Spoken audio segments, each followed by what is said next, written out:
Bom dia, família. 9h26.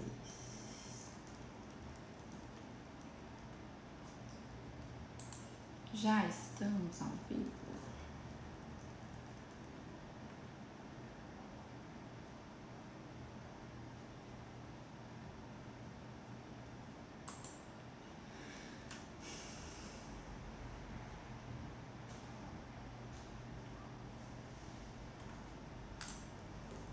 Bom dia a todos.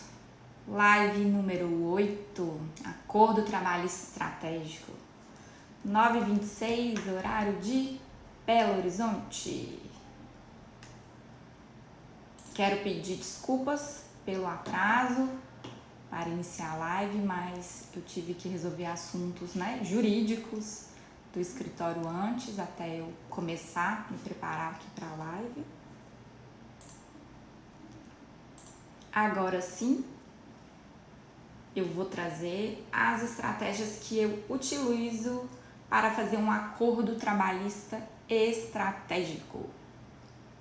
Eu sempre coloco um foguetinho, porque eu imagino o escritório trabalhista decolando, depois que a gente aprende todos esses detalhes, essas especificidades do negócio, da atuação na área trabalhista. E hoje, na hora que eu estava digitando aqui, apareceu um solzinho, não deixa de ser início de um mês aí, setembro, nada melhor do que a gente começar com força total, chamando a energia do sol para aquecer nossa vida, dar luz nos nossos caminhos. Então, nessa série de lives eu estou trazendo aqui os atalhos, os obstáculos que às vezes estejam aí atrapalhando a sua advocacia, mas principalmente um atalho para te ajudar a alavancar. E o atalho de hoje é o acordo trabalhista estratégico. Isso vai te possibilitar ganhar seus honorários mais rápidos, em pouco tempo, em poucos meses. E existem os processos que valem a pena você ter essa estratégia de acordo e aqueles que não valem a pena. E você precisa desenvolver essa expertise para saber se vale ou não vale a pena fazer esse acordo. Então, o primeiro ponto que eu quero trazer é quando propor o acordo. Você aí, advogado do reclamante, então você está pelo trabalhador e aí tem a possibilidade de você propor um acordo. Primeiro ponto que a gente precisa lembrar das duas oportunidades obrigatórias que já existem na lei, que vem da própria justiça, do juiz perguntar se há possibilidade de acordo entre as partes. Aquele primeiro momento obrigatório é antes da empresa oferecer a defesa, em mesa, na audiência, o juiz pergunta: existe possibilidade de acordo entre as partes? E aí o segundo momento é antes de encerrar a instrução processual. Então você percorreu toda a dilação probatória, fez perícia, participou da audiência, ouviu suas testemunhas, as partes foram ouvidas. Antes de encerrar a instrução processual, o juiz novamente irá perguntar, obrigatoriamente: existe possibilidade de acordo entre as partes? E aí pode ser que exista e pode ser que não. E se existir possibilidade de acordo da parte reclamante, você precisa adotar determinada linha de raciocínio, determinada estratégia para seguir. E se existe possibilidade de acordo por parte da reclamada, você vai adotar outra postura, você vai analisar de uma outra forma, e verificar se há essa possibilidade ou não. Então, quando propor um acordo, além dessas duas possibilidades jurídicas legais, que vem da parte, vem do juízo e vem da parte contrária, você estando como reclamante. Quando você verificar mesmo se esse acordo é vantajoso, se de fato você deve abrir mão de qualquer valor naquele momento. Então, eu penso sempre em dois momentos. Depois que a empresa ofereceu, que a empresa apresentou a defesa, a contestação, você vai verificar quais as provas que você tem, se você tem algum valor, algum pedido que dá para abrir mão, que dá para conceder.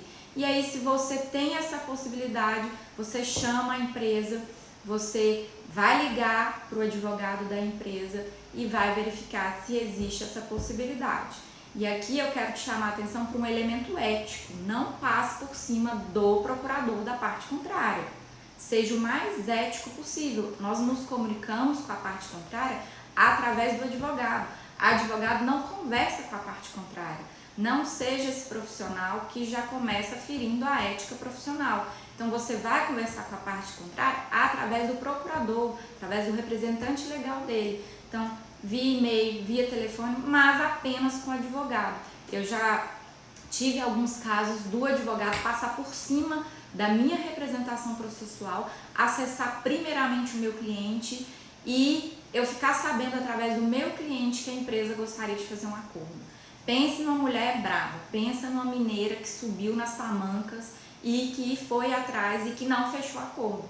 Primeiro, porque não era vantajoso. Segundo, porque feriu a minha representação processual. Terceiro, porque foi totalmente antiético. Nós estamos num ambiente formal, num ambiente regido por leis, que existem práticas e existem formas de fazer atos jurídicos. E dentro do acordo trabalhista, você precisa se comunicar através dos advogados. Então, advogado via advogado. Não passe por cima da procuração de um advogado. Vá atrás do advogado e não da parte. Dito isso, quando propor o acordo, se o acordo veio da parte contrária e você verifica que existe possibilidade de abrir mão de determinado valor, de determinado pedido, você pode pedir dilação de prazo para o juiz, falar: excelência, o senhor me concede aí 5 dias para analisar, o acordo está em mesa, está ali na sala de audiência, o senhor me concede 5 dias para eu analisar aqui matematicamente falando, para eu verificar essa possibilidade com o meu trabalhador, com o meu cliente de uma forma mais tranquila. Principalmente agora, pessoal, com a audiência telepresencial, o ideal é que você peça realmente prazo, porque às vezes o seu cliente está lá na casa dele, ele não está aqui nesse ambiente de escritório junto com você, ele não está lá na sala de audiência da Justiça do Trabalho. Então, como que você vai comunicar? Ou então você pode pedir para interromper a transmissão do seu áudio, da sua imagem, e aí ligar para o seu cliente, pedir também para o cliente interromper a transmissão do áudio e da imagem, ligar para o seu cliente, conversar longe daquele ambiente virtual da audiência e verificar se existe essa possibilidade. Então, quando propor um acordo, primeiro ponto é saber se existem verbas a serem, se você está disposto a abrir mão daquele valor, se você está disposto a conceder direitos. E isso é uma decisão extremamente íntima, objetiva da parte. Ela pode se tornar subjetiva quando é parte analisando internamente o que ela quer. Ela se torna objetiva quando você demonstra quanto que vale aquele direito e quantos reais está ficando em mesa. Então, assim, não seja aquele advogado que vá perder dinheiro em mesa. Para perder dinheiro em mesa, você também tem que ter estratégia, né? Quem está ao vivo comigo no YouTube, manda um bom dia aqui para mim no chat. É ruim, né? A sensação de estar falando sozinho, mas eu sei que tem gente aqui comigo, então manda um bom dia lá para mim. Como analisar então, Thaís, se esse acordo é vantajoso ou não? Até mesmo para levar essa decisão para o seu cliente. Volto a dizer que é uma decisão para ser tomada em conjunto. Então, primeiro de tudo, você é o profissional habilitado para verificar se aquilo ali vale a pena ou não. E aí você vai analisar todas as nuances técnicas antes de levar a decisão para o seu cliente. Então, você vai sentar em mesa, vai verificar quanto que vale cada verba daquela, qual que é a duração desse processo, ele começou quando, que fase que ele está, se nessa fase já existe decisão definitiva ou se a decisão é provisória. Como assim? Se essa decisão ainda cabe recurso ou se essa decisão está pendente de recurso, e verificar em média quanto tempo um processo desse tende a durar, a razoável duração desse processo entre primeira instância e porventura TST. E aí, dito isso, anotado isso, você pega a calculadora e vai verificar. A proposta da empresa, suponhamos aí, é R$10.000. Só que os pedidos liquidados que esse cliente está postulando na justiça vale R$25.000. Quanto 10 mil representa de R$25.000? Quantos por cento, né? Então vamos verificar aqui. Gente, advogado trabalhista tem que dominar alguns cálculos. Nós sabemos que advogado não é bom de conta, não tivemos matemática, tivemos matemática no ensino médio para passar de ano, sou realista e gosto de falar a verdade. Então, para mim, a calculadora é minha melhor amiga nesse tipo de ato jurídico. Então, R$10.000 representa quantos por cento de R$25.000? Estou aqui fazendo.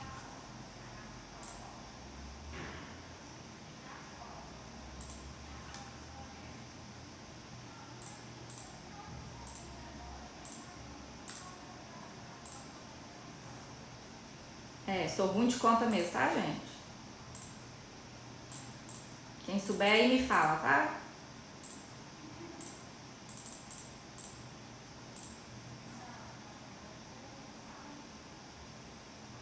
Ó, se R$25.000 é 100%, R$10.000 quantos por cento? 25%, né?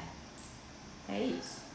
Então, você está deixando em mesa quantos por cento? 75%. É um acordo razoável no primeiro momento? Eu entendo que não, mas aí vamos analisar outros fatores, outras técnicas de negociação.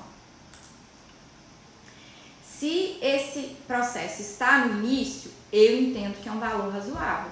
Veja bem, se é um processo que você já sabe que a empresa reclamada tem costume de recorrer depois da sentença, se a empresa reclamada tem costume de correr para o TST depois do acórdão, é razoável. Estamos vivendo um momento de pandemia, as pessoas estão com poder aquisitivo diminuído, estão enfrentando grave crise econômica, então é um acordo que vale a pena deixar em mesa e trabalhar outros elementos. Então, estrategicamente, dá para você tentar majorar esse acordo em mesa, levando em consideração as provas que você tem para produzir. Então, o ônus da prova é meu, eu tenho testemunha, eu sou capaz de provar isso. Então, você vai levar para o advogado da parte contrária que existem elementos possíveis e cabíveis de você conseguir provar aquele determinado direito, e aí majoraria em torno de R$5.000 a mais de valor nesse acordo. Então, você vai apresentar uma média, uma tábua pela metade. Então, se vale 25.000, ele te apresentou 10.000, você vai oferecer pelo menos 10.000 a mais. Não, doutor, consigo fechar por R$20.000. E aí você tenta trazer elementos que possibilitem uma maior negociação.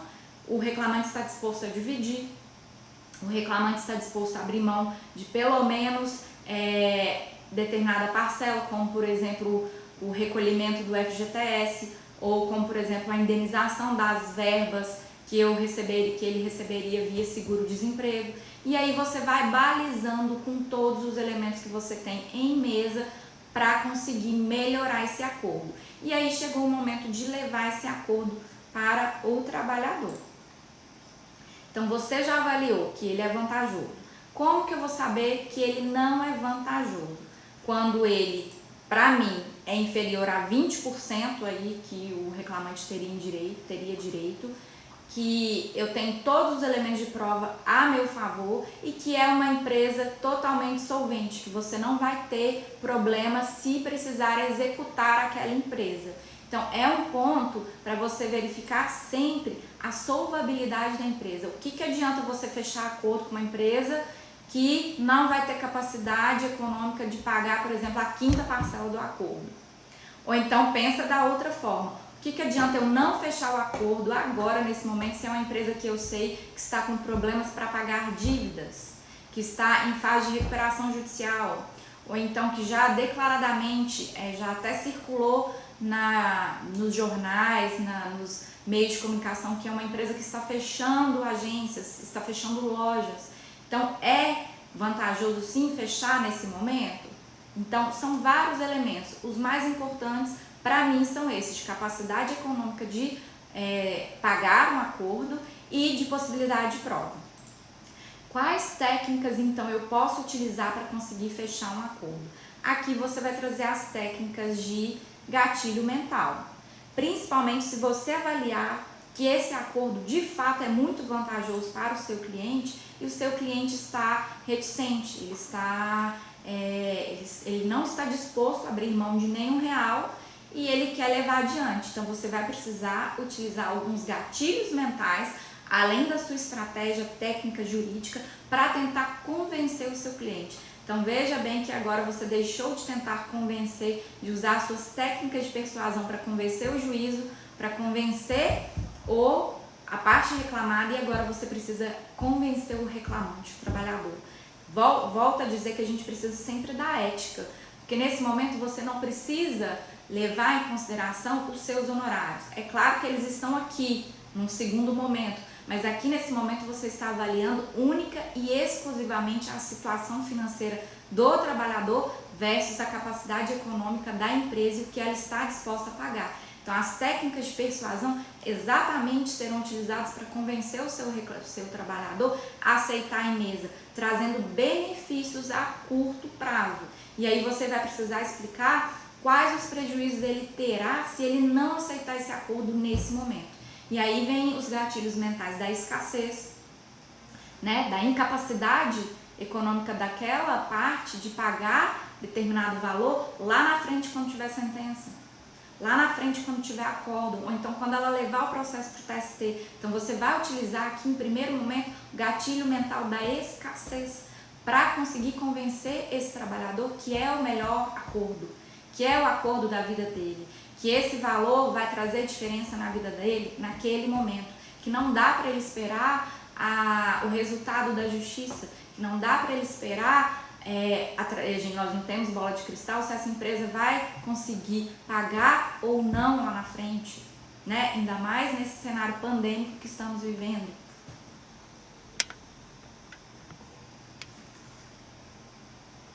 Bom dia! Bom dia, Érica. Bom dia, doutora Cibele. Eu não acredito. Eu que tenho gratidão, que eu aprendi muito com você lá quando eu ainda era estagiária, no início da minha carreira. Gente, a Cibele é uma advogada da área civil que eu comecei aprendendo tudo com ela lá nos sindicatos rodoviários, na época de sindicatos rodoviários. Eu ainda era estagiária. Já falei dela muitas vezes aqui em live, né? Que nós sempre temos que ter mentores na nossa vida. E me diga com quem tu andas que eu te direi quem és. Andei muito com a doutora Cibele. Me levava para as audiências dela, me passava cada petição pipinosa para resolver e eu só aprendi. A gente tem que estar sempre disposto a aprender. Gratidão, viu, Cibele? Por que pensar no acordo como estratégia jurídica é estratégia de negócios? Antes de falar desse tópico específico, eu esqueci de falar do gatilho mental da autoridade. Utiliza ele junto com o gatilho mental da escassez, porque você naquele momento, naquela relação profissional, é a autoridade técnica, jurídica, para dizer para o seu cliente o que é melhor para ele naquele momento. Você tem que se revestir dessa autoridade e mostrar para ele, não é impor, não é utilizar palavras impositivas ou palavras que diminuam a condição de cliente, de trabalhador. Ao contrário, demonstre a sua autoridade através da sua experiência técnica. Você traz outros casos para ele, olha, já fechei acordo assim, assim, assado e valeu a pena. De fato, eu já tive outras possibilidades de acordo e eu reconheci que não era o melhor momento. Então eu estaria aqui apta a te falar que esse não é o momento de aceitar esse acordo. Então demonstre a sua autoridade técnica naquele momento, junto com o gatilho mental da escassez. Isso vai te ajudar a convencer o seu trabalhador que aquele acordo é o acordo e que ele deve ser, né, aceito aí por ele naquele momento. Então, dito isso, por que pensar no acordo como estratégia jurídica é estratégia de negócio? Aqui nós vamos falar da estratégia de negócios, aquele pilar da tríade trabalhista. Então, sempre teremos o negócio, o cliente e a prática trabalhista. Agora vem a parte do negócio. Você precisa desenvolver raciocínio financeiro capaz de te ajudar se aquele acordo vale a pena financeiramente também para o seu escritório. E aí você precisa trabalhar ele mais. você precisa saber quanto tempo que esse processo iria durar se ele não fechasse um acordo. Quanto que ele custaria para você rodando no seu escritório se não tiver acordo. Então, para você trabalhar outras técnicas para tentar tirar da parte reclamada outras possibilidades de majorar esse acordo, ou até mesmo de aumentar parcelas para conseguir de fato fechar esse acordo, ou para buscar um segundo momento, ou então para ter um insight de inserir aquele processo na audiência de conciliação. Normalmente os TRTs participam de 2 semanas de conciliação, a semana regional e a semana nacional.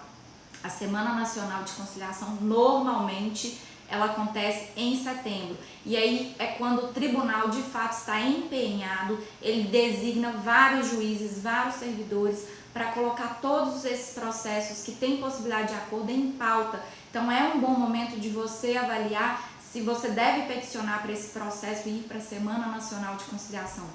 Para esse ano eu já tenho 3 processos listados dentro do meu escritório que eu quero que vá para a pauta da Semana de Conciliação, porque eu já avaliei que são processos que se eu fechar um acordo agora, será um acordo razoável, terá uma duração reduzida, porque estão pendentes de recurso ou no TRT ou no TST, então você precisa avaliar do ponto de vista estratégico de negócio. É o momento de você propor? É o momento de você trazer essa possibilidade em mesa? Ou é o momento de você ficar silente? E isso vai te ajudar a definir o que você tem para receber daqui X meses, daqui 1 ano, daqui 5 anos, ou então eu não sei quando que eu vou receber, mas eu tenho esse valor incontroverso para receber em mesa. Então, se ele é incontroverso, eu devo mesmo questionar isso numa possibilidade de acordo?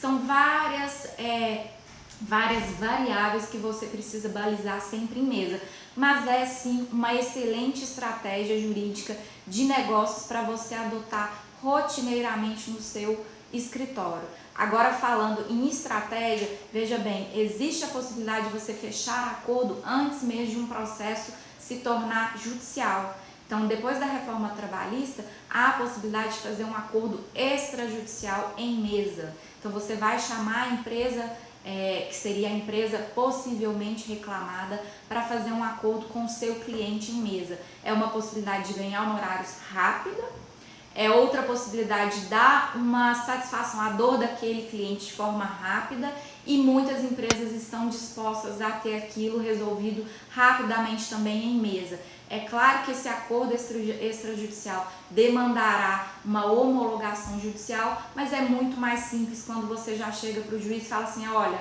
as partes chegaram a uma composição, está aqui, esse valor é o razoável, é o que a empresa entende que é devido e que o trabalhador aceitou, juntos chegaram a esse valor X. Então, você precisa adotar definitivamente o acordo trabalhista como uma forma de estratégia de negócio no seu escritório. Seja o acordo pré-judicial, seja o acordo judicial. E o judicial, no momento pré-instrução, no momento pós-instrução, no momento pré-decisão definitiva do TRT, pós-decisão do TRT e no momento pós-decisão definitiva do TST. Aquele acordo trabalhista que eu fiz na pandemia, que para mim é um acordo trabalhista de vida, foi o acordo épico que eu fiz durante toda a minha carreira, durante todo o meu escritório, ele foi no momento pós-decisão definitiva do TST. E eu analisei todas essas variáveis para chegar num valor razoável, apresentar para a parte reclamada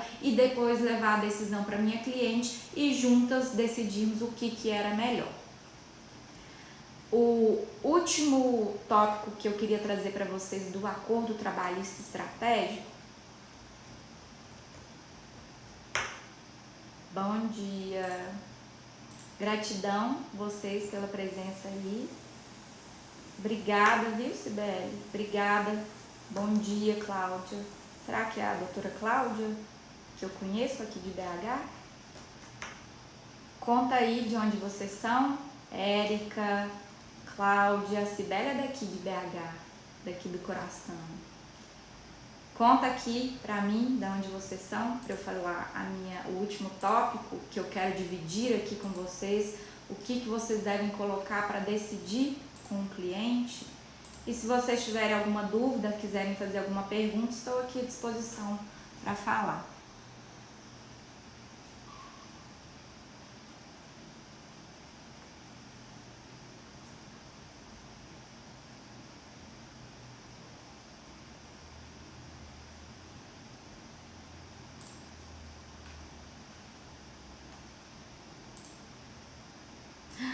Cuiabá. Érica, eu já estive em Cuiabá. Eu fiz prova para juíza do trabalho aí em Cuiabá em 2016. E eu tenho uma grande amiga que as redes sociais me trouxe, advogada aí de Cuiabá. Oi, Cláudia. Eu achei que era uma amiga minha aqui de BH. Mogi das Cruzes, seja bem-vinda. Interior de São Paulo, não conheço. Sabe onde eu conheço aí? Rio Claro, Campinas, é próximo, e São Paulo. Daqui uns dias, quem sabe, eu marco um encontro aí presencial pra gente aprender juntas em São Paulo, hein? Quem sabe, eu tô doida pra fazer uns encontros ao vivo, agora que eu tomei a segunda dose. Ano que vem, quem sabe, né? Gente, eu espero que todos vocês aí já estejam vacinadas, viu? Espero mesmo, do fundo do coração. Então, se vocês tiverem alguma dúvida ou algum caso prático aí que eu possa ajudar vocês a fechar ou a trazer um acordo em mesa aqui, ó, para ajudar vocês, porque eu preciso dividir com vocês aqui a última estratégia que eu utilizo agora para conversar com o cliente.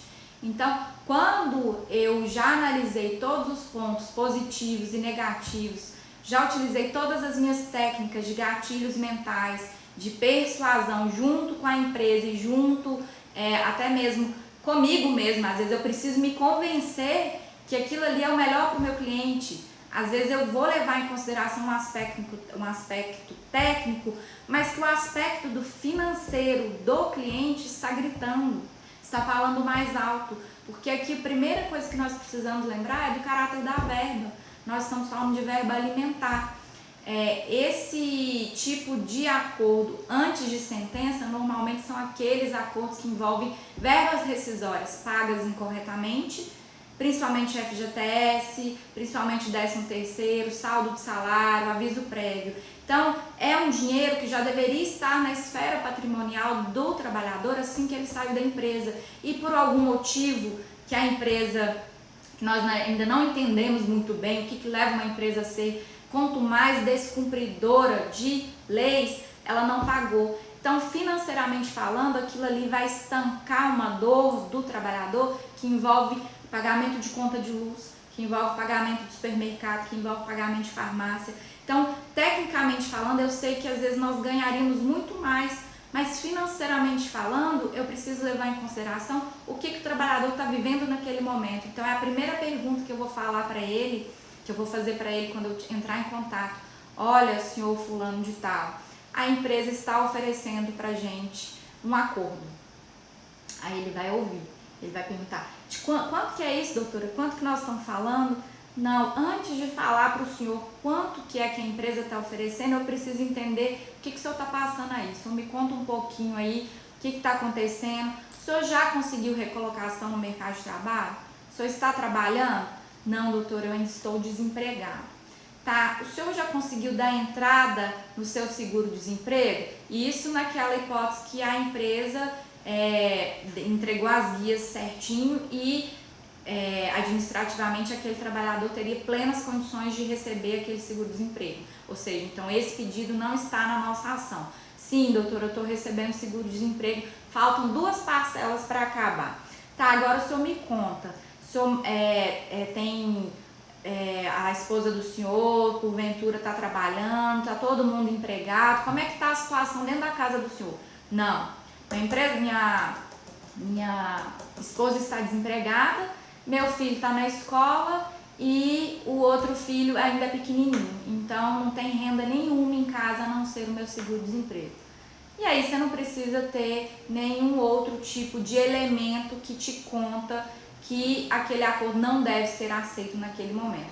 Não estou falando de valor irrisório, de valor que não paga conta, por exemplo, se o valor apresentado foi de R$1.000, quando na verdade as verbas rescisórias dele deveriam ter sido pagas no montante de R$10.000, não é isso que eu estou falando.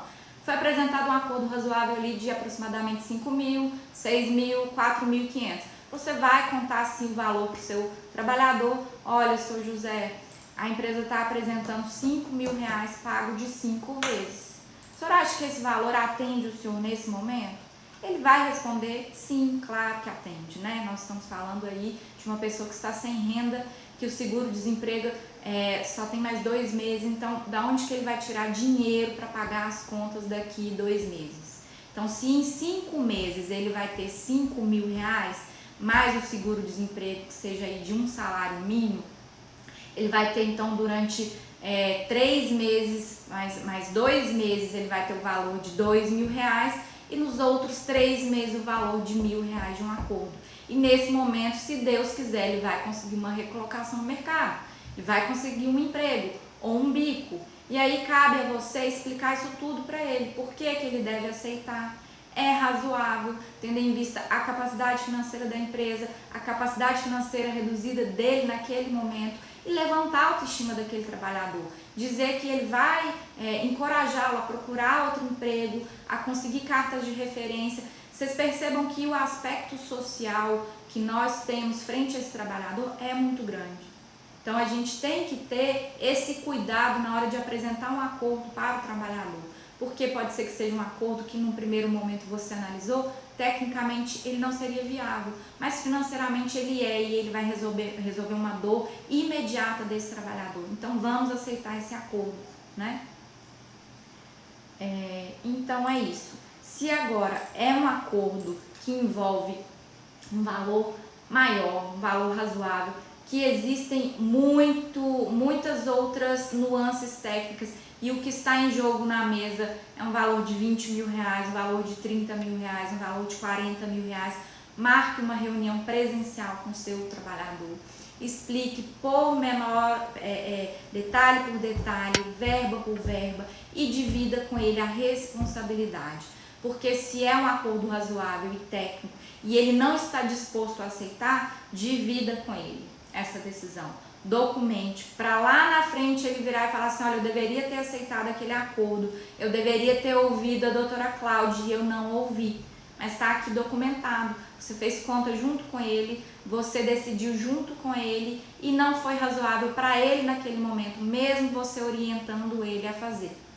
Tá? Então são decisões que valem a pena tomar de forma conjunta, e você, com o feeling que você vai desenvolvendo ao longo aí da sua carreira, ao longo dos anos, você vai saber se o seu trabalhador está 100% conectado com você e confia 100% em você. Vai chegar um momento que você vai dar uma pequena pressionada para ele aceitar, ou uma pequena pressionada para ele não aceitar. Então, é uma decisão conjunta, mas que a sua opinião deve prevalecer em alguns momentos, entende? E a opinião do cliente também deve prevalecer em vários outros momentos. E cabe a você aí no exercício da sua profissão balizar, equalizar na balança quando que você deve ouvi-lo a mais do que ouvir a si próprio e a sua opinião técnica. Então é isso, pessoal. Ó, o Caio aqui, bom dia, doutora. Nos dê mais dicas práticas para um bom acordo para o reclamante. Eu acredito que um bom acordo para o reclamante é aquele acordo que não ultrapassa menos do que 25%, 30%. Menos do que isso está ficando muito dinheiro em mesa. Mais do que isso, o razoável é você sempre fazer uma contraproposta no valor equivalente de 70%. Porque quem está com a balança, quem está com a técnica, quem está com o jogo em mesa é você e o advogado da outra parte. Então sempre peça mais para ganhar o menos. Então se você já sabe que é razoável aceitar 50% ou 40%, peça 70%. Porque o que você conseguir entre 70% e 50%, você já está no lucro, né? E aí as verbas rescisórias, eu não gosto jamais de abrir qualquer real que seja de verba rescisória, porque é uma verba nitidamente incontroversa, tem direito e ponto. O ônus da prova normalmente vai ser do da empresa reclamada por que não pagou, e não tem por que não ter pago, a não ser as multas do 477 e do 467. Mas quando a gente está falando de fundo de garantia, 13º, férias, saldo de salário e aviso prévio, o que a empresa vai apresentar de prova para não ter pago, né? Então são verbas que eu costumo não abrir mão. Outras verbas que demandam uma dilação probatória, que o ônus da prova é do reclamante, são nessas verbas que eu consigo uma margem maior de negociar ou não.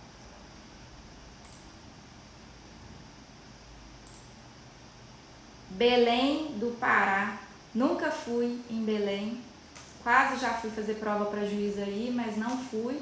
Agora tem um colega contemporâneo da minha época de estudos para concurso que tomou posse aí em Belém, tá lá na vara do trabalho de Paraupebas. Eu vi ele postando anteontem. Gente, o Brasil é o seguinte, nós estamos falando aí de 24 tribunais regionais do trabalho. Então eu estou falando aqui de Minas, o meu tribunal é o TRT3. Nós estamos falando com a doutora Cláudia, que é da Grande São Paulo. Então, provavelmente o Tribunal do Trabalho dela deve ser Campinas, TRT15 ou TRT2, não sei. Caio aí de Belém, TRT8. A Cibele aqui, TRT3, a Érica, TRT23. Olha para vocês verem a extensão territorial do nosso país. As categorias que a gente consegue atingir, o nível de trabalhadores de cada região, o que está ficando em mesa de cada região. O tribunal aqui de Minas é o 3º tribunal mais produtivo, que tem o maior número de ações trabalhistas do Brasil. O TRT23, eu sei que ele tem grande volume de trabalhadores rurais. O trabalhador lá de São Paulo são os industriários, são os comerciários, os metalúrgicos, os serviços, né? Então estamos falando de grandes frentes de trabalhadores, que a gente precisa profissionalizar a nossa advocacia trabalhista, porque é sim uma advocacia social. Estamos falando de valores que ficam em mesa, de verbas salariais. Gente, eu já preciso ir encerrando a minha live aqui com vocês, já excedeu meu horário. Eu quero saber se ficou alguma outra dúvida. Se tiver, pode me mandar por direct lá no Instagram ou aqui mesmo no chat do YouTube. Espero que vocês tenham gostado, que a gente tenha aprendido junto aqui como fazer melhores acordos estratégicos, nunca deixando de lado o aspecto do negócio do seu escritório de advocacia. E aí eu tenho um convite a fazer a vocês, não sei se vocês já se inscreveram na Bússola Trabalhista, ela vai acontecer semana que vem, segunda, quarta e não sei se quinta ou sexta, serão 3 aulas e eu prometo entregar muito conteúdo de ouro da minha prática e dos 15 anos de advocacia, dos 10 anos do meu escritório. O link está aqui na descrição dessa live no YouTube, link está na bio do meu Instagram e eu só tenho esse convite para vocês. Vem que juntos a gente vai transformar a advocacia trabalhista nesse país de grandes injustiças e eu falo aqui para advogados e eu quero trazer vocês para o lado bom da força, que são os trabalhadores. Eu não tenho muita expertise com advocacia para reclamada, eu tenho alguns casos específicos que eu atendo estrategicamente para reclamada, mas 90% da minha advocacia é para reclamantes. Eu acho que o YouTube caiu, infelizmente o YouTube caiu, não sei porquê, mas vai ficar salva essa live e depois a gente disponibiliza. Agradeço vocês a atenção. Quem tiver aqui no Instagram e tiver lá no YouTube, informa para mim, por favor, que a live caiu, agradece a participação de todo mundo e é isso. Uma boa quarta-feira para todo mundo e até amanhã. Amanhã é a live de número 9 e eu vou deixar aqui nos stories para vocês o tema da live de amanhã e eu conto com a presença de vocês. Grande abraço e obrigada. Doutor Rodrigo, um prazer ter o senhor aqui comigo. Já estou encerrando a live. Muito obrigada.